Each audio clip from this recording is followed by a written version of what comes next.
All right, we are back. You know, as odd as it may sound, it was catching shoplifters that caused me, initially, to first start carrying a firearm. I started catching shoplifters at 17. I'm sure that's not legal on all sorts of levels, but it was a different day and age, back in the days of the horse and buggy. And, people just didn't care as much about that stuff. It was more like, are you doing the right thing? Not, is everything technically buttoned down? So, I started with one department store. And they were kind of a prevention thing. And, that was kind of boring. Walk around discouraging shoplifters from discouraging. At 17, that was hardly what I was looking for, right? So I transferred over to a large national retail/hardware company. I mean, if I said the name, okay, it was Sears, all right? Sears and Roebuck. And I transferred over, I don't want to say transferred, I quit where I was working and went over to Sears.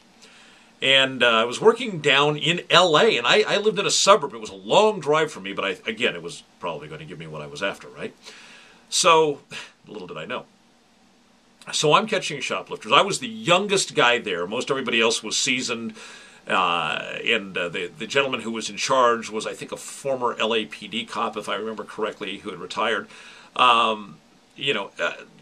Interesting group of guys. I wouldn't necessarily say good group of guys, just interesting. But I will say this, they were all about their job, which is all that's really important when you're getting paid to do a job, right? Every single guy there was about his job, which was very impressive. Everybody loved to catch thieves. And so, I started doing that, and at that point in my life, 17, I had long hair and a beard. Yeah, I had a beard at 17. So, I did, the undercover thing was pretty good, So, we're all out there doing our thing, catching thieves. It was an area with some, it was a bad area. And there was a lot of really interesting stuff going down. I won't tell you a million war stories. But here's the incident that caused me to start carrying a firearm. They had these display modules, and they were about 8 feet tall, and they had these waterfall racks sort of coming off the sides, and merchandise hanging on those waterfall racks. But actually the display itself was a hidden compartment for a shoplifting agent. So I'm in there one day, and there's got the two-way glass. You're up there and you can see out and they can't see in. And I see this little gal. She's probably about 4'11", Hispanic gal, and pregnant, about 8 months pregnant. And she comes over to the costume jewelry counter, and she just starts taking jewelry off the various little arms that it lays on, the stuff that's out on the counter. She's just taking it off and dumping it in her purse, taking it off, dumping it in her purse, taking it off, dumping it in her purse. Clearly planning to leave the store with it.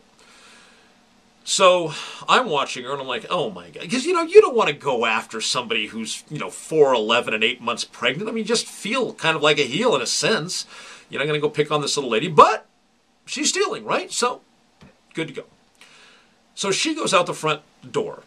And I snatch up my radio, and I say, this is Champion. I'm going out the front door after a, 4'11", female Hispanic, approximately 25 years of age, 8 months pregnant. Throw my radio back in my pocket, and I jet out the door. I stop her about 70 feet down the sidewalk. And, she's doing the whole I don't speak English thing, so I just, showed her the badge and motioned that she had to come back in the store. At 17, having just been on the job probably about 3 weeks, I was not particularly well seasoned. And at that store, at least, did not have a particularly great training program. Sort of like watch the other guys and do what they do. So there was some holes in my training, such as the minute you stop a female, take her purse away from her. That was one of the things I had missed at that point. So, and I was also raised to be a gentleman. So even though I'm arresting this gal, the fact that it's a gal, she's 4'11", she's pregnant, I'm trying to be a real gentleman about this thing. In a neighborhood where they wouldn't know a gentleman if it bit him in the rear end, right?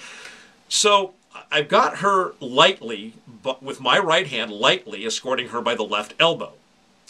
And I see two of my fellow shoplifting agents run out on the little elevated thing there where the front doors were. And I see them, and I wave my hand, as if to say, yeah, it's all good. And suddenly I see this, look of shock on their faces. And I'm thinking, what the heck? All of a sudden, I feel something jammed into my side. And I look down, and I remember I had her lightly by the left elbow.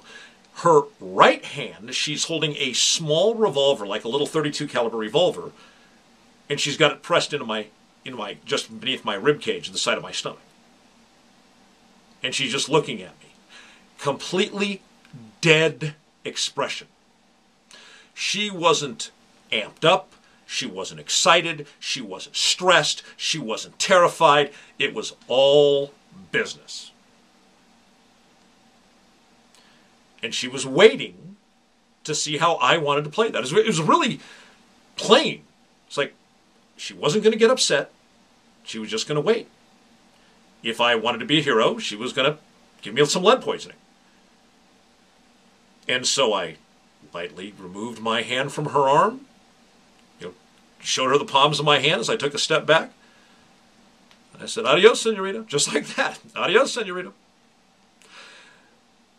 Now, there's principle, right? She's a thief, she stole. There's another principle. There's a principle Dave Champion at 17 doesn't want to die and forfeit the rest of his life over probably, $22 in costume jewelry.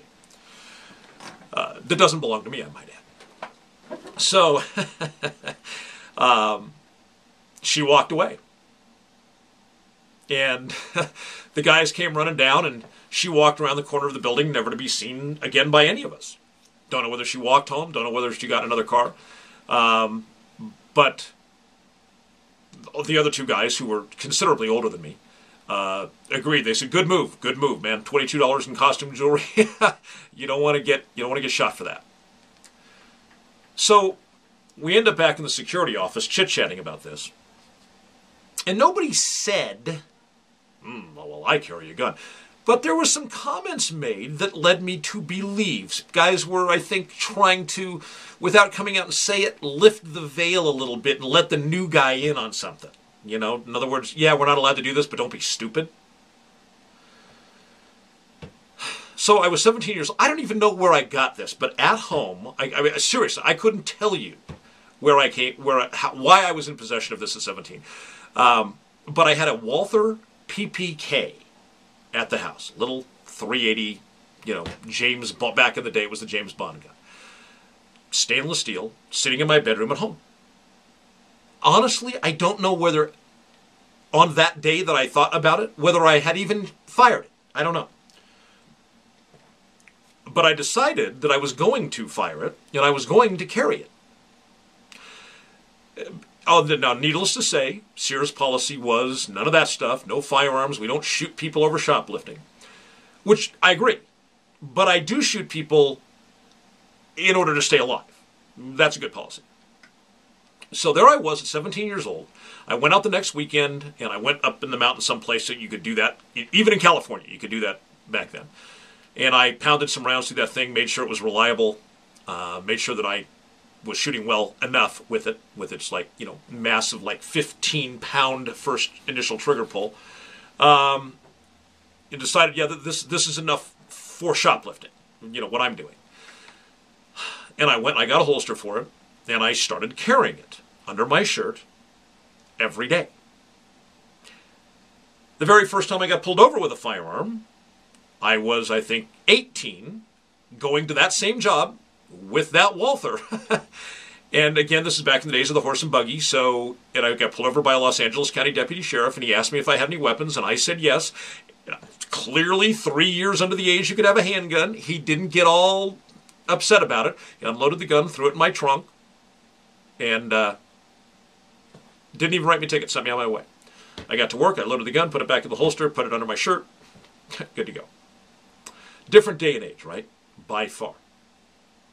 During the time that I caught shoplifters, I never had to touch that firearm.